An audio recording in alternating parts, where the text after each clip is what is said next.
Most people know about the first 3 trimesters of pregnancy. I talk about them all the time here on this channel, but not as many people know about the 4th trimester, or at least it isn't talked about nearly as much as I think it should be. Now, the 4th trimester refers to the postpartum period, which is the time after a baby is delivered. And there are a lot of changes that go on during this time as your body recovers from delivering a baby. There are a lot of questions you may have, so in this video, I'm going to answer 10 commonly asked questions about the 4th trimester. But let me know what brought you to this video. Have you just delivered a baby, or are you still pregnant? Put that in the comment section below. And also, when you get to the end of this video, if there's a question that you have that I didn't answer, put that in the comment section as well. I may need to do a part 2 to this video. By the way, if you're new here, my name is Diana. I'm a physician assistant. I specialize in women's health and gynecology. I'm also a mommy to 4, and on this channel, we talk about women's health, pregnancy, babies, and just being a mommy. So hit subscribe and let's jump into the video.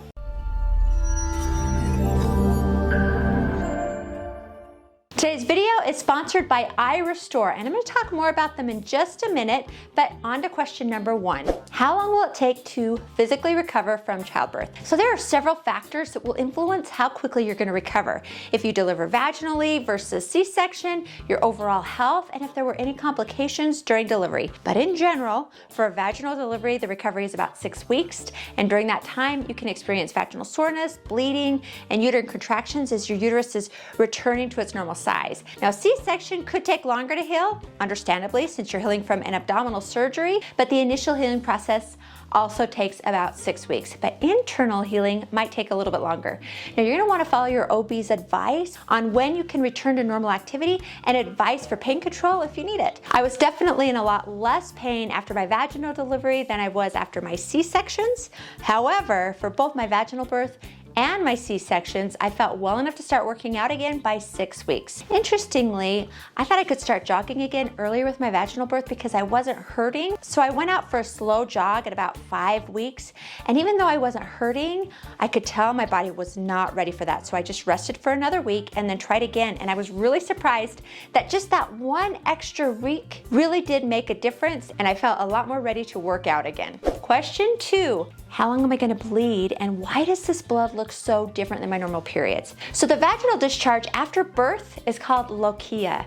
It's a mixture of mucus, uterine tissue, and blood, and it's a completely normal part of the postpartum healing process. So your uterus is expelling the lining which supported your baby during your pregnancy. And for the first 3 to 5 days, lochia starts off as bright red, looking a lot like a period. But then it gradually changes into a more watery, pinkish brown discharge, which usually lasts another couple of weeks. Finally, lochia turns into a lighter yellow-white discharge, which will continue until you get to be about 4 to 6 weeks, and sometimes a little bit longer. You might be tempted to use a tampon for this discharge, but it's not recommended. Just use pads. Also, if you notice really heavy bleeding or foul-smelling discharge, or if you were discharging lighter colored lochia and then you revert back to bright red, please let your OB know, because these could be symptoms that need to be evaluated. Question number 3. I had a vaginal delivery. How do I manage my perineal pain? So perineal pain is pain between the vagina and the anus, which is the bum hole where poop comes out. During delivery,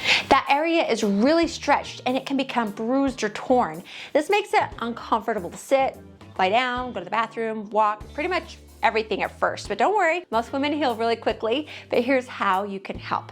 So for the first 24 to 48 hours, ice packs to the perineum really helps to reduce swelling, and it also can numb the pain. But don't ever apply ice directly to the skin. That can damage your skin. Make sure to wrap the ice or the ice pack in a cloth before you apply it to your skin. You can also make what's called a padsicle, which is amazing to help you heal. Now, I've made a video about how to make them, which I'm gonna link to at the end of this video. You can also do sitz baths. So after 48 hours, you can take a warm sitz bath, which is where you sit in a few inches of warm water for about 10 to 15 minutes, and you can feel free to add Epsom salt if you like. That really helps.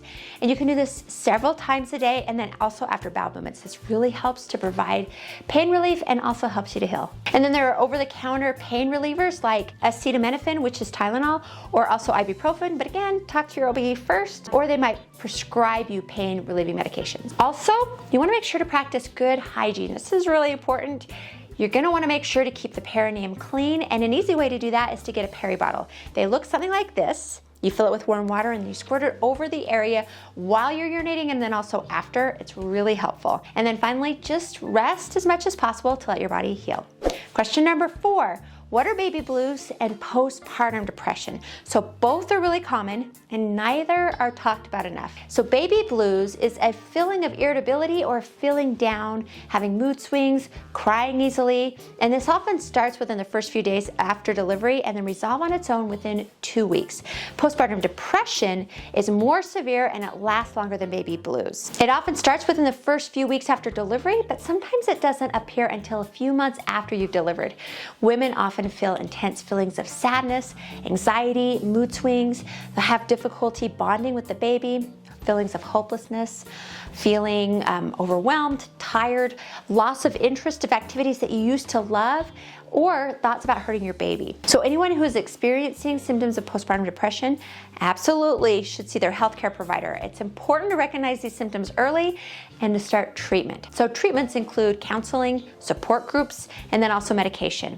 And if you're experiencing postpartum depression, it's really important that you know that it is a medical condition and it is not a reflection upon you and your capabilities as a parent. Question number 5, why is my hair falling out and will it grow back? So postpartum hair loss is also called postpartum alopecia, and it is extremely common. I experienced it with all 4 of my kids and it is very annoying, and I felt like my hair was falling out by the fistfuls. So if you're experiencing this, don't worry, I'll explain what's happening. So did you ever notice during your pregnancy that your hair felt amazing? It was full and thick and looking like you belonged in a Pantene commercial. So this happens because during pregnancy, the elevated estrogen levels make your growing stage of your hair cycle last longer. Longer growing cycle means less shedding, leading to a thick, voluptuous head of hair. Now, after the baby is born, your hormone levels return to normal, which shifts the hair shafts from the growing phase to the resting and the shedding phase, which causes increased hair loss. You usually aren't losing more hair than you would have if you weren't pregnant. You're just losing that hair you would have lost during your pregnancy all at once after the pregnancy, which is why you feel like you're losing so much hair. Now, if you're experiencing more hair loss than just postpartum hair loss, then you may be experiencing other forms of alopecia, which leads us to today's sponsor. The sponsor of this video today is iRestore. So this is the iRestore professional device, and you wear it on your head to promote hair growth. It's FDA cleared and clinically proven to help anyone with male or female pattern hair loss, which is really cool considering it's non-invasive and really easy to use. But before I can explain how this can help promote hair regrowth, I first need to explain how hair grows and why with some people it stops growing. So your hair has 3 phases: the growth phase, the transitional phase where your body stops sending blood to the hair follicle, and then there's the resting phase where the hair is going to fall out. But for some men and women, the growth phase is shortened, which results in balding or thinning hair. So come here, let's just get a little closer look at the iRestore professional device. It has 82 lasers and 200 LEDs. This low laser therapy basically helps to awaken the dormant hair follicles and encourage them to re-enter the growth phase. And the result is more hair growth. My cute husband has male pattern hair loss and is now using the iRestore professional device.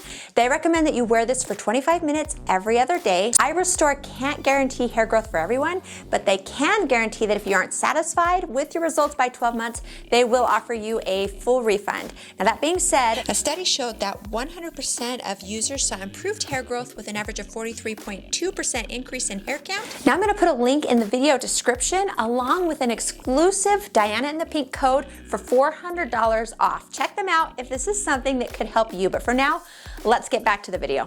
Question 6. Is it normal to struggle with breastfeeding? And the answer is yes. There are a lot of challenges that women can encounter when breastfeeding, especially at first. So you can have latching issues. So if the latch is shallow or incorrect, your baby may not be getting as much milk, and it can lead to sore nipples. And even if you have a proper latch, it's very common to have sore nipples. Some women have low milk supply, and then some women struggle with engorgement where your breasts are overly full of milk, which can cause discomfort and difficulty latching. There's blocked ducts, which can lead to mastitis, which is inflammation and infection in the breast, which causes pain and fever and body aches. Not fun.